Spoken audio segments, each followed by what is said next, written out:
what we're going to do today is we're going to be making lo-fi. Lo-fi is really simple. All you got to do is either A, find a sample, or B, create the sample. And I'm going to show you how to do both. So the first thing you want to do when you're creating a lo-fi sample, search and type in lo-fi sample.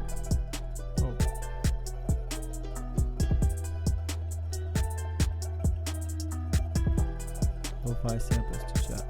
And it'll take you to playlist upon playlist upon playlist upon playlist. For the sake of this tutorial, I'm not going to go through all that, but you get the gist of that. So after you find what you're looking for, then you drag it in. You do all that jazz.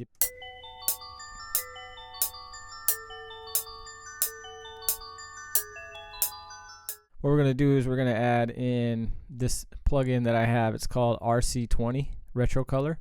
You're just going to add a bunch of extra character, different presets. We're going to run through the presets and see what we can find to see what it sounds good.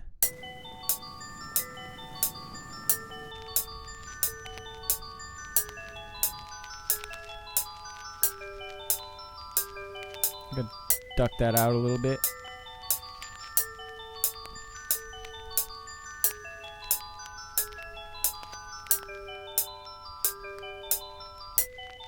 So basically what we started out with was this. It already sounds a little warm and analog, but then you add this on there.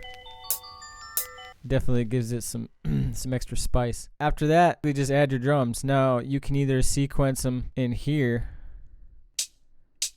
right? So you can fill each two-step with the hi-hats. If we want to make it lazy, then make sure you turn off loop points, go into your wrench tool and shift it a little bit.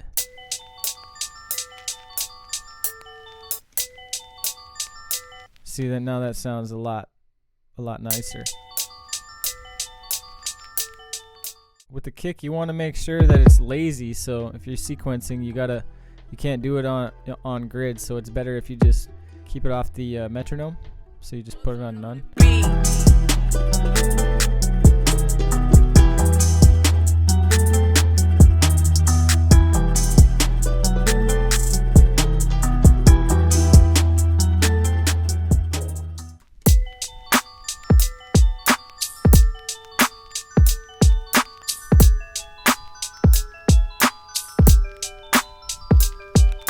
You can either do it that way, or you could just do it how anybody should experience as a producer. You should always learn how to create your own rhythm, without sequencing.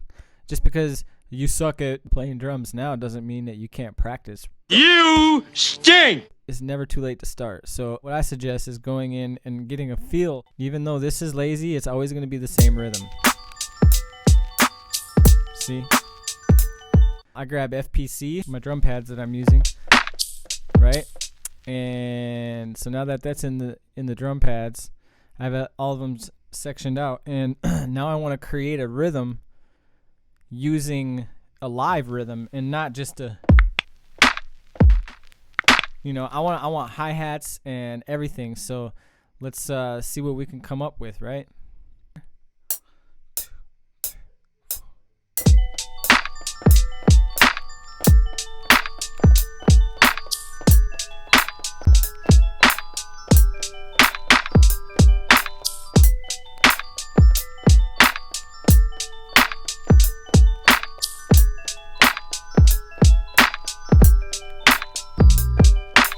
Every single drum hit has its own, would you call it, like a Dilla swing, or it sounds like somebody's basically drunk hitting the keys or something. So you guys with a beard, That's what the essence is. And if we look here, I'm gonna zoom in. Man, ain't none of that looks like it's on the grid. Everything's got its own velocity. Most of it hits is hard, but there's still like one down here. It's got like a low velocity. So we'll leave everything like it is in here. Oh, one thing you want to do is definitely want the first one, the very first one to make sure that it's on.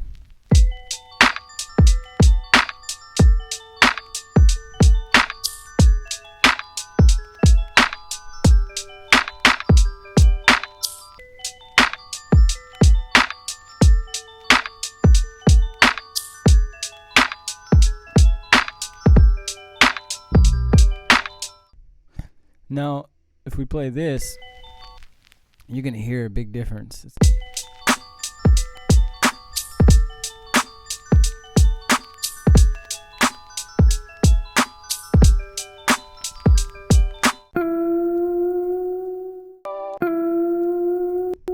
Put a guitar bend in there just cause.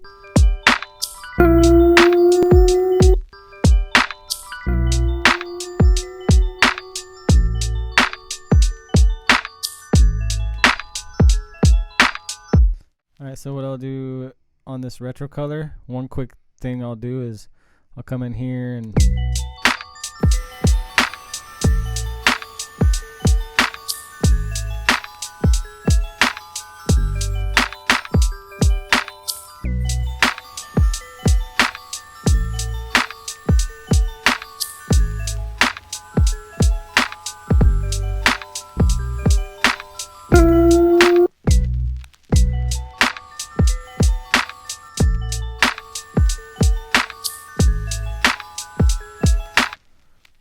move this, right?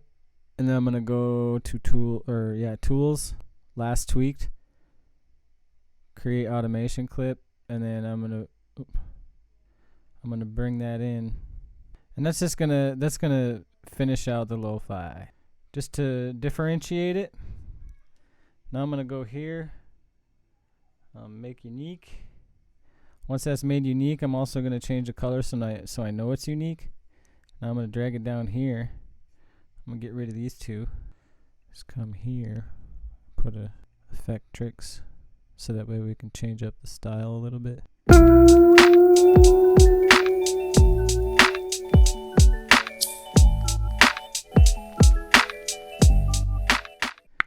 And yeah.